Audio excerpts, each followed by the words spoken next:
દિવાળી ની કામ ની બોલાવી દીધી બાકાજી કે સલકાઈ જો મારો ખાળકું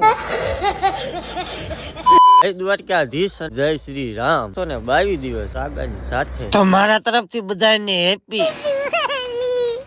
સવાર માં વેલા જગ્યા મળ્યો આવો કઈક જોવા નજારો. ખરેખર આવો નજારો તો ખેતર વાળા જોઈએ. પછી તો 2000 ટ્રેક્ટર ની ડાયરીમાં વિશાલ લાગતો તો ટ્રેક્ટર ને આપણે લઈ જવાનો તો પાણી ટાંકો. એમ તો સવાર માં ભત્રીજો હારે છો તો ફાઇનલી પહોંચી જાય ગેરેજ. સવાર માં આપણે કાઢવા ગેરેજ નો ગારો એટલે કે ગાડીઓ નો ગારો. ના એમ તો છોકરો મહેનતું છે બિચારો. પછી તો દિવાળી હતી એટલે ખબર જ હતી કે કામ ની બોલવાની ફૂલ બાકા શીખી. દિવાળી ના દિવસમાં ઘર ઘર દીવા થાય.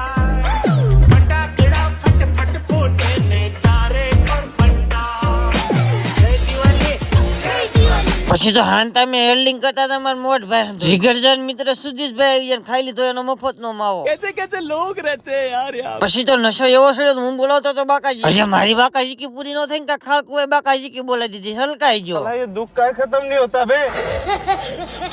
એ કાય વાંધો નહીં કેટલોક સમય ઇમ્તિહાન લે હે. રિશિશ ફટાકડા લેવા પધારી ભેસ્યું અને હાનના ટાઈમે આવી ગયું છે જેસીબી ધોવા. બાકી ભાગના બમરાળા આપણે પહેલેથી સીવી રસો તૂટી ગયો તો રસો નાખવો પડ્યો. ફાઇનલી રાતના 11 વાગે જેસીબી ધોવાનું થઈ ગયું કમ્પ્લીટ ને આવો તો ફાઇનલ. અને એટલી વારમાં આવી જાય આપણને 2 ફોલોવર મળવા. અમારે જામનગર માં તો મસ્ત મજાની દિવાળી થઈ હતી. તમારા ગામમાં કેવી કેવી દિવાળી થઈ હતી કરો કોમેન્ટ.